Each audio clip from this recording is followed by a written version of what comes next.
Assalamualaikum warahmatullahi wabarakatuh. Selamat pagi, siang, dan malam kepada Bapak Indra selaku dosen mengampu mata kuliah Pengembangan Data.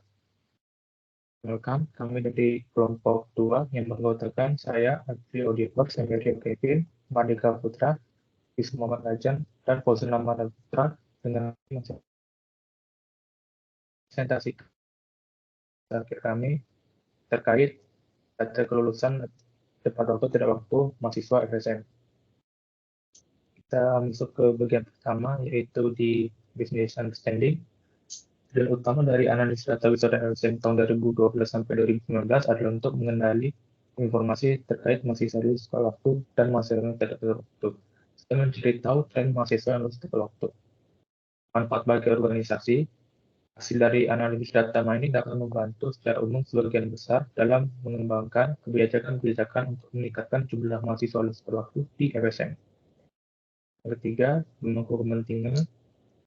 Pihak-pihak yang dapat menggunakan atau memanfaatkan hasil analis data mining adalah jajaran manajemen fakultas, yaitu dekan, wakil dekan, tim manajemen mutu fakultas, dan bagian yang terkait.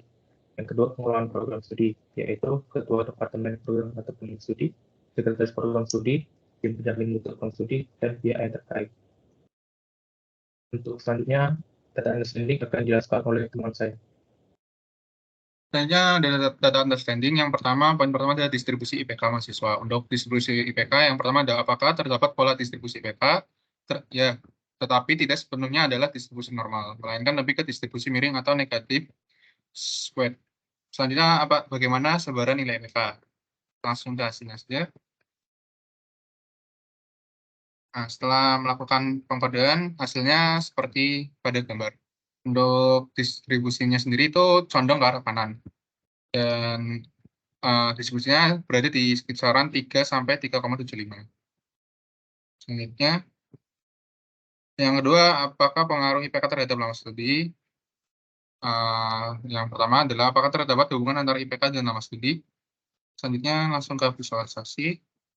Nah, dari hasil visualisasi kita dapat melihat, dapat diketahui bahwa mahasiswa yang memiliki IPK lebih dari 3,5 cenderung lulus tepat waktu. Sedangkan mahasiswa yang memiliki IPK di antara 2,5 dan 3,5 dan IPK-nya di bawah 2,5 cenderung lulus tidak tepat waktu. Dan selanjutnya, bagaimana kolerasi antara kedua variabel tersebut? Dari hasil analisis melalui visualisasi grafik di atas, dapat diketahui jika IPK mahasiswa akan mempengaruhi ketepatan waktu lulus mahasiswa. Mahasiswa yang IPK-nya lebih dari 3,5 cenderung akan lulus tepat waktu. Sedangkan mahasiswa yang IPK-nya di antara 2,5 dan 3,5 serta IPK-nya kurang dari 2,5 cenderung akan lulus tidak tepat waktu. Selanjutnya, yang ketiga ada perbandingan program studi. Yang pertama ada bagaimana tren mahasiswa tepat waktu di antara program studi. Dari hasil visualisasi di atas dapat diketahui bahwa mahasiswa yang mengambil program studi fisika dan statistika cenderung lulus tepat waktu. Bagi mahasiswa yang mengambil program studi biologi, matematika, kimia, dan informatika atau ilmu komputer, mahasiswanya cenderung tidak lulus tepat waktu. Dan yang kedua, apakah terdapat perbedaan signifikan lama studi antara program studi? Ya, terdapat perbedaan signifikan di program studi informatika dan di program studi biologi, matematika, kimia juga terdapat banyak mahasiswa yang lulus tidak tepat waktu, tapi perbandingan antara mahasiswa yang lulus tepat waktu dan tidak itu tidak terlalu signifikan. Dan pada program studi fisika dan statistika, mahasiswa cenderung lulus tepat waktu dan mahasiswa yang tidak lulus tepat waktu, perbedaannya tidak signifikan. Selanjutnya,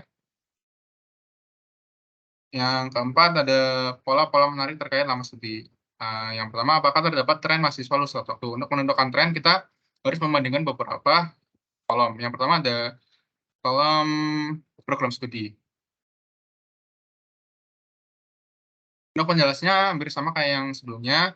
Pada program studi itu untuk mahasiswa fisika itu lebih banyak mahasiswa yang lulus tepat waktu dan informatika itu lebih banyak yang lulus tidak tepat waktu. Jadi informatika adalah mahasiswa yang memiliki jumlah yang paling sedikit lulus tepat waktu.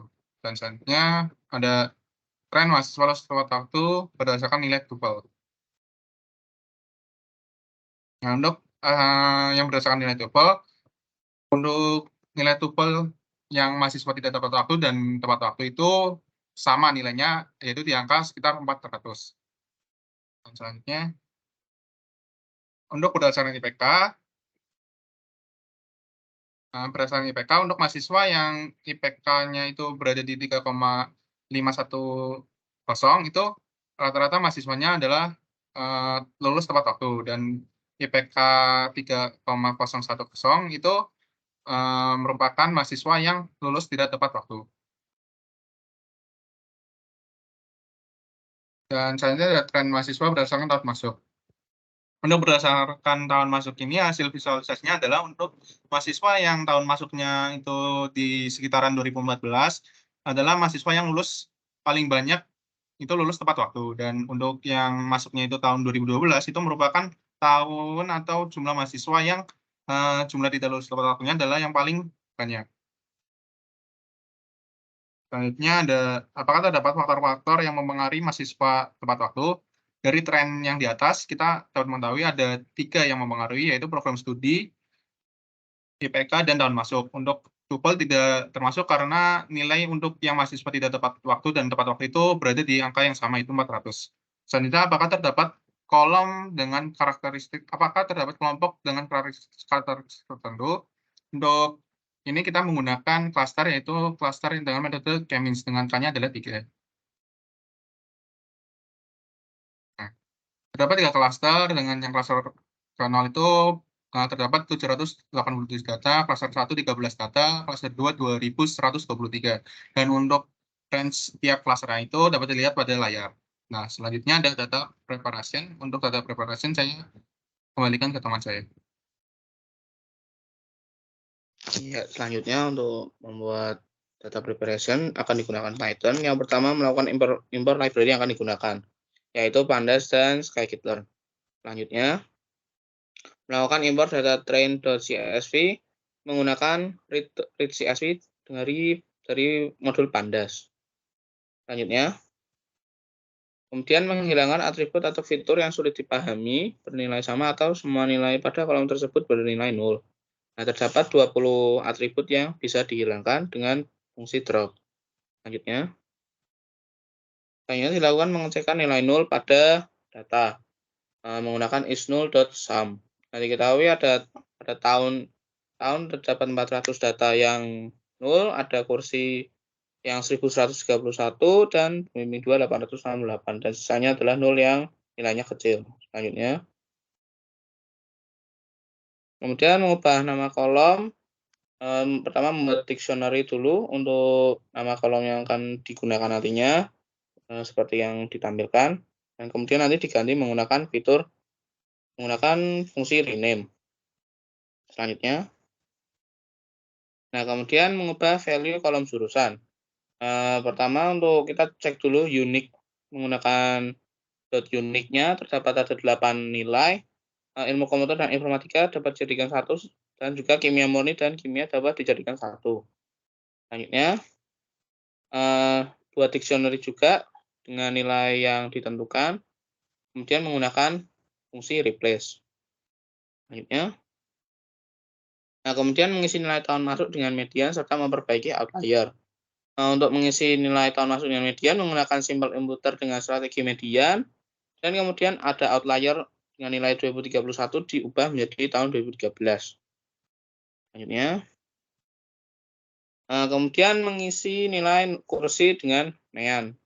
Sama menggunakan simple imputer juga, tapi dengan strateginya MEAN, dan langsung diganti. Kemudian dilakukan seleksi fitur. Fitur yang akan digunakan adalah IPK, ada STWSD, tahun masuk mahasiswa, predi, KDJ, jalur masuk, dan LSK. Untuk yang fitur akan disimpan pada variabel X, dan yang label tepat waktu akan disimpan pada variabel Y. Selanjutnya untuk modeling akan dijelaskan oleh Yusuf. Baik, lalu proses selanjutnya adalah modeling. Yang pertama yaitu memisahkan dataset untuk training dan validation. Pada proses ini, pemisahan yang dibuat adalah 70% data untuk training dan 30% data untuk validation, di mana untuk training akan dimasukkan ke X-train dan Y-train, dan validation ke X-valid dan Y-valid. Lalu yang kedua, kita tentukan algoritma yang digunakan dan melakukan pembentukan model. Langkah yang digunakan untuk melakukan modeling ini adalah menggunakan algoritma decision tree karena mudah mengklasifikasikan label true dan false. Nah, di sini dilakukan pengecekan depth atau kedalaman sebanyak 30 kali untuk mencari berapa maksimal kedalaman untuk menghasilkan model yang optimal. Nah, dari hasil pengecekan iterasi tadi didapatkan bahwa pohon dengan kedalaman 16 akan menghasilkan nilai paling baik dengan dataset pelatihan mencapai akurasi 99,1 dan pada validasi mencapai 94,7. Selanjutnya, melihat nilai importance dari fitur-fitur yang dipilih. Nah, dengan menggunakan fitur importance, dapat dilihat seberapa penting nilai dari setiap fitur terhadap proses decision tree tadi. Nah, di sini terlihat bahwa LLSK, IPK mahasiswa dan tahun masuk memiliki importance yang cukup tinggi, sehingga pada proses selanjutnya hanya 3 fitur ini yang akan digunakan. Lalu selanjutnya melakukan pembuatan model ulang dengan fitur yang dipilih, sama seperti tadi, hanya saja fiturnya dipangkas menjadi 3 dan dilakukan pengecekan ulang kedalaman tree-nya. Nah, pada model decision tree yang ini didapatkan bahwa kedalaman yang optimal adalah 14 dengan akurasi training 99,1 dan validation 94,7. Lalu berikutnya adalah proses evaluation yang akan dijelaskan oleh Mahardika. Baik, selanjutnya ada evaluasi. Jadi dalam tahap evaluasi ini ada beberapa metrik yang diimplementasikan untuk mengevaluasi kinerja dari model decision tree. Di metrik-metrik yang digunakan tuh yang ada accuracy score, confusion matrix, dan classification report yang menampilkan precision, recall, dan F1 score. Untuk kasus ini, kami menggunakan library matrix oleh Scalert untuk melakukan perhitungan evaluasi tersebut. Jadi berdasarkan perhitungan, model decision tree yang telah dibuat mencapai akurasi sebesar 94,66%. Kemudian untuk precision-nya mencapai sebesar 95%. Dan recall-nya mencapai 92%. Lalu untuk F1 score-nya sebesar 94%.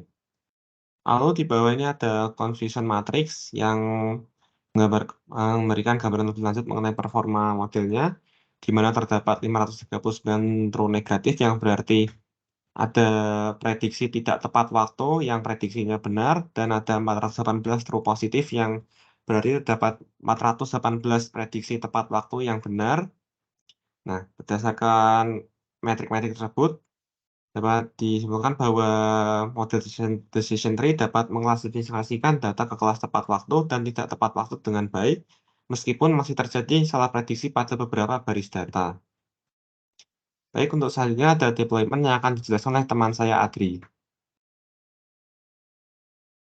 Baik, yang terakhir ada deployment. Berdasarkan hasil analisis data yang telah dilakukan, berikut adalah beberapa saran dan rekomendasi yang dapat diberikan. Yang pertama, saran terkait kebijakan dan peraturan. Berdasarkan hasil analisis data, diketahui bahwa beberapa kelompok mahasiswa memiliki karakteristik yang berbeda-beda. Hal ini akan menjadi pertimbangan bagi pihak FSM untuk menyusun kebijakan dan peraturan yang lebih spesifik dan disesuaikan dengan masing-masing kelompok mahasiswanya. Dengan beberapa saran sebagai berikut yang bisa dilihat di layar. Yang selanjutnya adalah rekomendasi penggunaan model prediktif. Prediktif dapat digunakan untuk membantu FSM dalam memberikan intervensi yang tepat kepada mahasiswa yang berisiko untuk tidak lulus ke waktu. Dengan beberapa saran sebagai berikut. Dan yang ketiga adalah sistem rekomendasi. Hasil data ini juga dapat digunakan untuk mengembangkan sistem rekomendasi yang dapat memberikan rekomendasi kepada mahasiswa terkait mata kuliah, kegiatan akademik, atau layanan yang dapat mereka manfaatkan. Dengan beberapa saran sebagai berikut. Dan yang terakhir adalah strategi menindaklanjuti hasil segmentasi. Hasil segmentasi dapat digunakan untuk mengembangkan strategi untuk menindaklanjuti mahasiswa yang kebutuhan masing-masing kelompok. Dengan beberapa saran sebagai berikut.